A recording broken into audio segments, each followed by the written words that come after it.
In an earlier chapter of this story, we followed the slow penetration of Germanic tribes into the Roman world and watched as a patchwork of fragile kingdoms rose atop the ruins of imperial authority in the West. In 476 CE, the last Western emperor was deposed, and with him fell the Western Roman Empire. To many observers, it must have seemed like the end of Rome itself. But Rome did not die. It simply shifted east. While the western provinces fragmented and faded, the eastern half of the empire endured and would continue to endure for nearly 1,000 years. Modern historians call this surviving state the Byzantine Empire, borrowing the name of its capital, Constantinople, once the Greek city of Byzantium. Yet the people who lived there never thought of themselves as Byzantines. They called themselves Romans. They were governed by Roman law, ruled by Roman emperors, and utterly convinced that their empire was the Roman Empire, unbroken and continuous. At its beginning, this empire consisted of Rome's eastern provinces, stretching across the eastern Mediterranean. Over the centuries that followed, its borders would expand and contract repeatedly, shaped by conquest, loss, and survival. The moment of greatest ambition came in the 6th century, under the Emperor Justinian. From Constantinople, Justinian dreamed of restoring Rome to its former glory. His generals reconquered North Africa from the Vandals, shattered the Ostrogothic kingdom in Italy, and for a brief moment reunited much of the old Roman world under a single imperial authority. Italy itself remained under Byzantine rule for nearly a century afterward, a tenuous but remarkable achievement.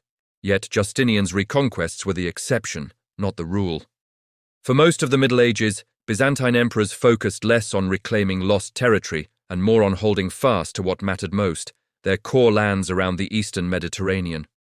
From the north and west came the Slavs, the last major Indo-European people to enter the historical stage of Europe. By the 6th century, Slavic groups were pushing into the Balkans, challenging Byzantine control and reshaping the region's demographic landscape. From the east and south came an even greater threat. Beginning in the 7th century, the rapid expansion of Islamic caliphates transformed the political balance of the Near East and placed immense pressure on Byzantine frontiers in Asia. Despite these challenges, the empire endured. Through diplomacy, military resistance, and sheer administrative resilience, the Byzantines managed to retain their heartland, Greece and Asia Minor, through most of the Middle Ages. These regions had been deeply Greek in language and culture long before the fall of Rome, and they remained so long afterward. At the center of this enduring state stood the emperor. Byzantine government preserved the elaborate imperial system created centuries earlier by Diocletian and Constantine. The emperor was believed to rule by divine appointment, chosen by God to govern humanity and defend true Christianity. In theory, emperors were elected officials, but in reality, succession was far more complicated. Emperors often named their own heirs, working with the Senate of Constantinople, a body modelled on the ancient Roman Senate, prestigious but largely powerless. Once enthroned, the emperor wielded absolute power. Draped in purple and crowned with gold, he was approached with ritualized displays of submission. Subjects bowed deeply, sometimes pressing their foreheads to the floor. He was addressed as autocrat, and at times as Basileus, king. Yet this splendor did not guarantee security. Byzantine history is filled with coups, palace revolutions, and assassinations. When emperors fell, it was usually the army that decided who would rule next. The chosen candidate would then be proclaimed emperor before the people of Constantinople, who would ceremonially acclaim his election, legitimizing power after the fact. What truly set Byzantium apart from the post-Roman West was not simply imperial ritual, but survival. The Eastern Empire never experienced the catastrophic collapse that shattered Roman life in Europe after the 5th century. Trade continued to flow. Large, wealthy cities survived and prospered. Schools adapted but endured, still teaching rhetoric and law. Though Justinian closed the old pagan philosophical schools for religious reasons, the broader administrative and educational framework of Roman civilization remained intact. Urban wealth sustained a professional bureaucracy of remarkable sophistication. Trained officials staffed imperial offices, collected taxes, administered justice, and maintained infrastructure. For much of the Middle Ages, Byzantium was the most efficiently governed state in Europe. a living continuation of Roman civilization in a world that had largely forgotten what Rome once was.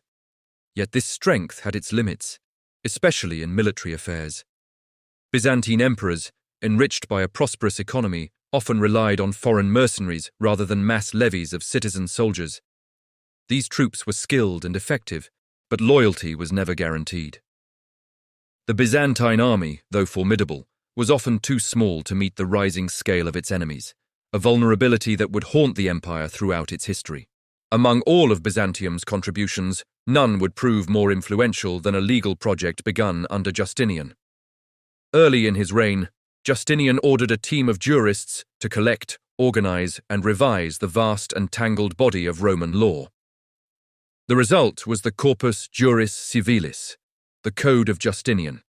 It comprised several parts: the Codex, containing laws still in force; the Digest, a compilation of legal opinions; the Institutes, a textbook for law students; and later, the novels, which recorded Justinian's own new legislation. This monumental work preserved Roman legal thought at a moment when it might easily have been lost forever.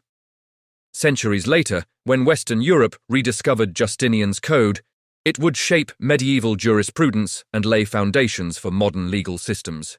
In this legacy more than any other, Byzantium passed Rome forward into the future, quietly and enduringly, long after the West believed Rome to be gone.